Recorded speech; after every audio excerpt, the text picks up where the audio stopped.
Hey everyone, welcome back to Dave's Small Engines. Today I have an Echo, an ES210 leaf blower. It's an older unit, probably 15 to 20 years old at this point. It's my close friend's.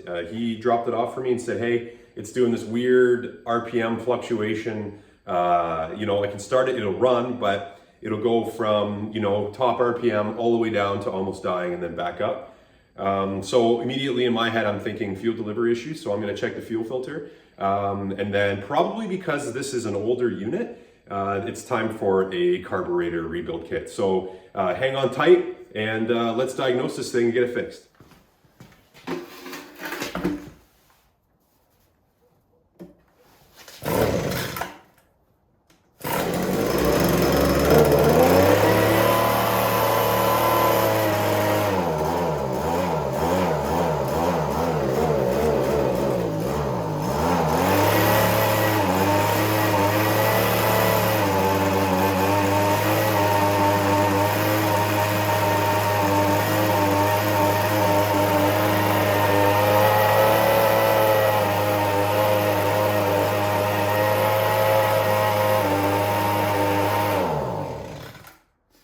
So given the fact this thing's probably 20 years old, I'm thinking it's a fuel delivery issue with the carburetor. The pulsing, it's got gas in it, so I'm not thinking it's an issue with the amount of fuel that's in the tank, but as you can see, it's nice and gummed up here.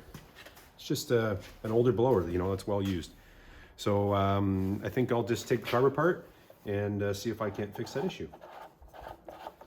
Okay, so before I pull the carburetor apart here, I got myself thinking, I should check the fuel filter. Now, I believe this might be the original one. I'm not sure if it's been replaced before, but depending on the age of this, it might be restricting fuel that's going into the carburetor.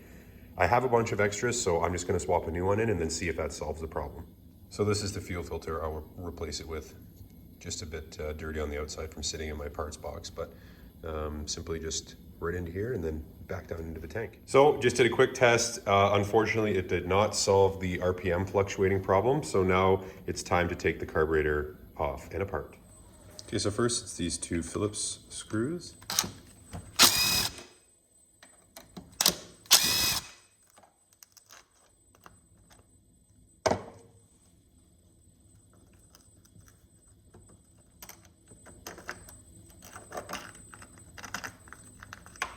Pay attention here because we don't want to lose any gaskets. This is the choke box essentially, so it chokes the air off when you put the choke lever on. And the carburetor. Now the carburetor has the linkage here, so gotta be careful with that. Yeah, so I gotta do a better job cleaning here for sure. The fuel pull and the fuel return. This thing's gross.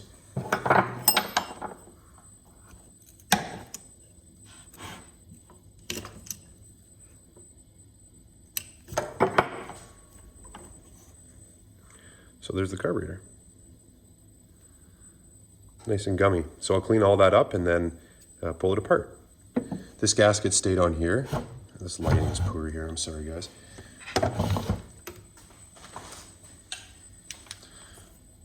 So this gasket stayed here, so I don't have to worry about that. These are gross, so I'll clean these up before I reinstall the carburetor. And yeah, otherwise I think everything else looks good. Yeah, that piston, I don't know if you can see that in there, but that piston looks good. So yeah, let's pull the carburetor apart.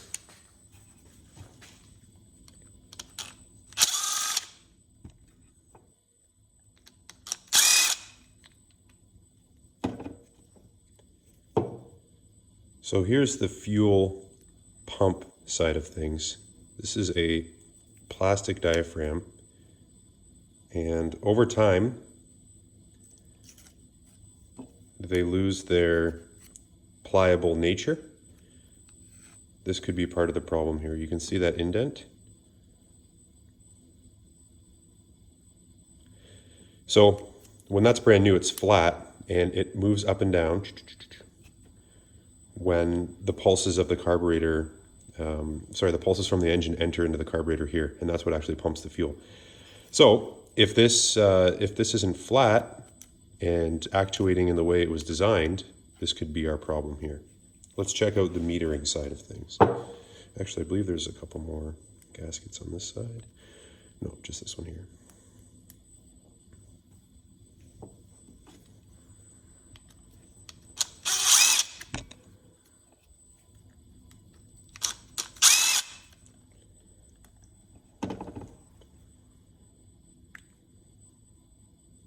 Looks nice and clean in there.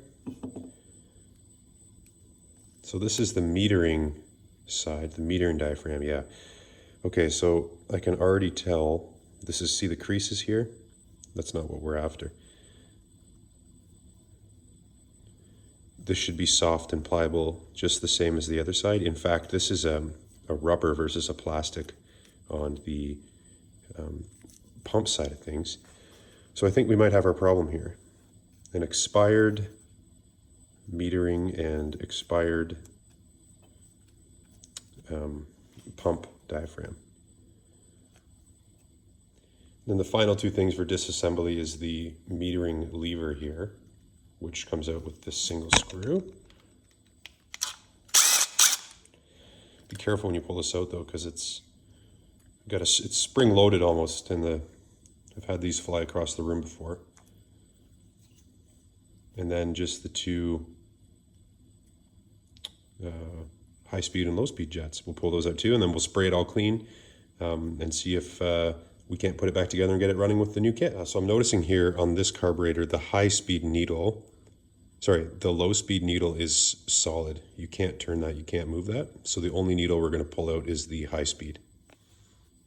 So the high speed needle is out, and now I'm gonna spray some cleaner through it, some carb cleaner through it. I'm not going to use compressed air. I learned that lesson the hard way as well. These are little check valves in here, and if you blow air through them, they're very easily ruptured.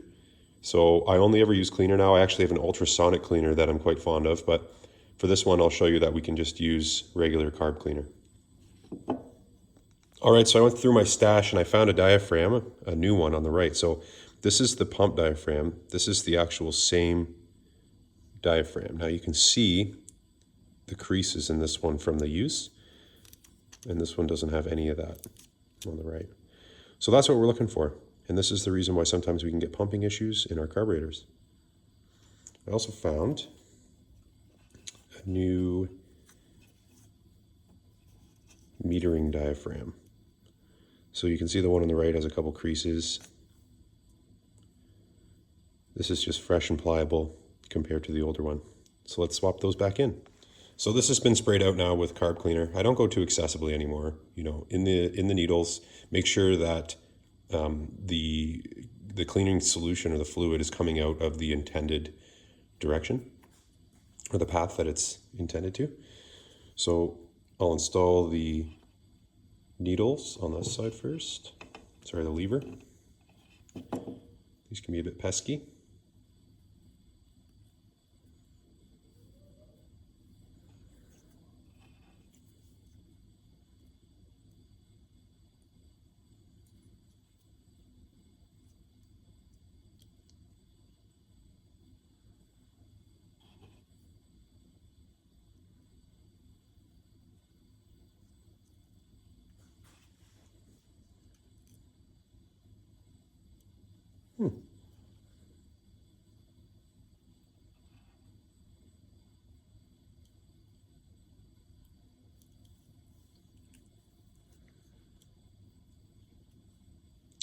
That's what we're looking for there.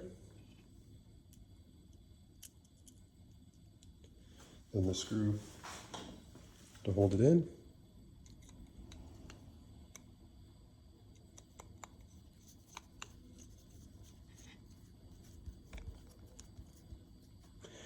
Of course, you don't want to over tighten these. Make sure that your needle is moving up and down when you actuate the lever.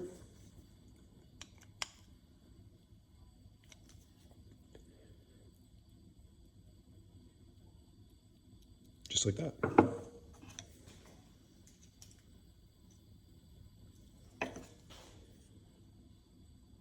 So next we'll get the metering diaphragm and gasket installed. So on the metering side of things with this metering lever, the gasket always goes first Always, always, always goes first. And then the diaphragm.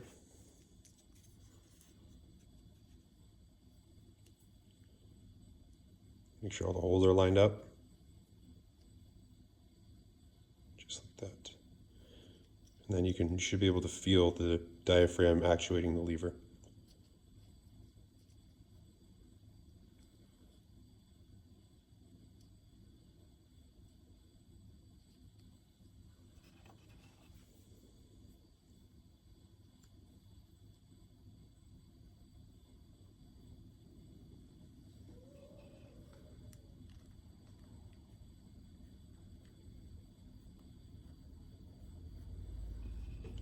And just tighten those up.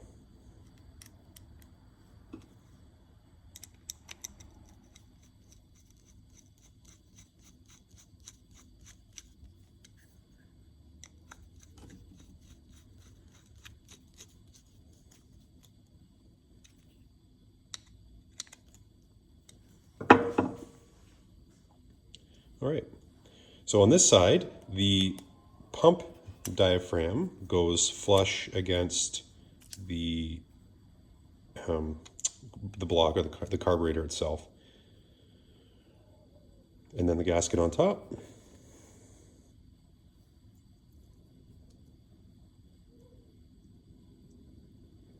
That.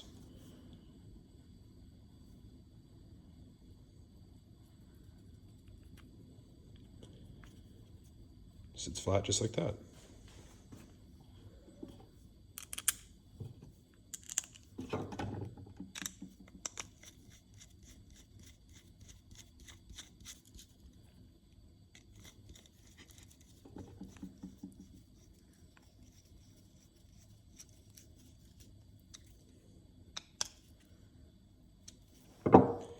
And last but not least, the high-speed needle.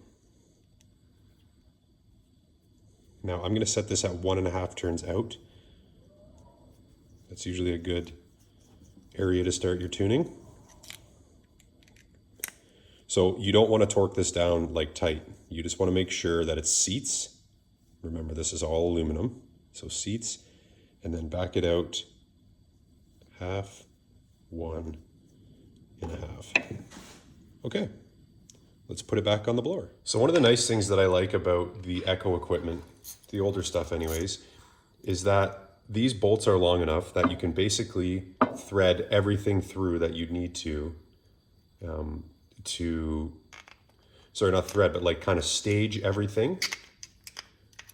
And then it kind of just like a skewer slides on.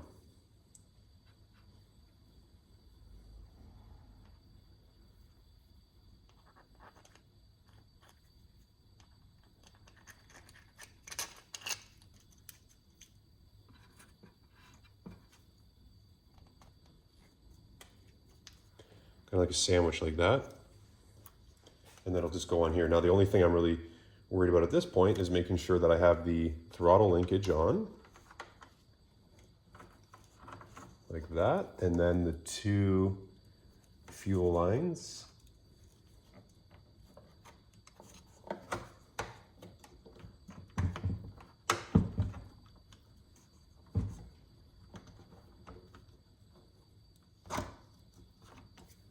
Just like that. Too much light there, guys, sorry.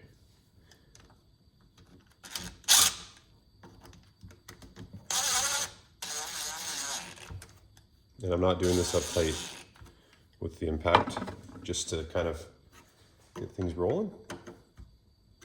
And then it's hand tightened with the Phillips screwdriver. And that's it now. I can do a test, so let's do it. So let's prime it.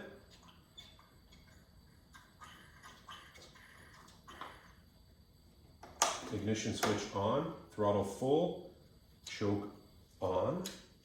Let's see what happens.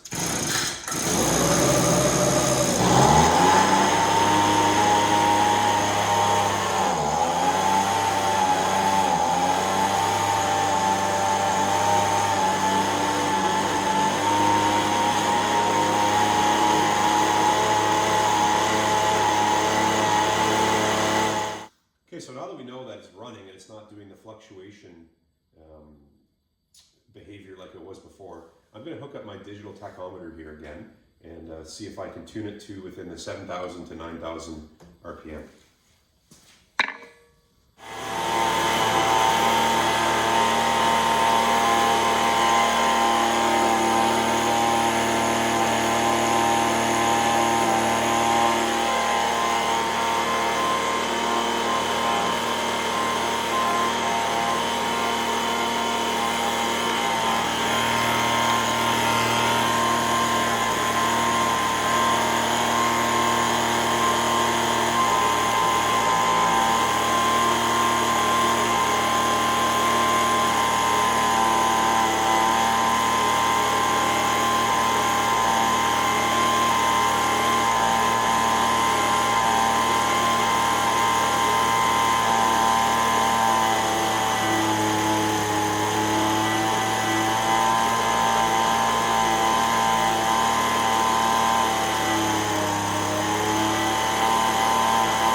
All right, so as you see there, we got 7,100 RPM. Now, this is an older blower. This is probably 20 years old. So I'm happy with that. If I can get it between 7,000, 9,000 as it's recommended, and I'm just at that 7,000 mark, I'm happy. Also take into consideration, it has lots to do with the how much of the air is being blocked at the end to increase the RPM. So if I took this pipe off, it would be a lower number because there's less resistance. So, I mean, for me, as long as I can start it now, easily.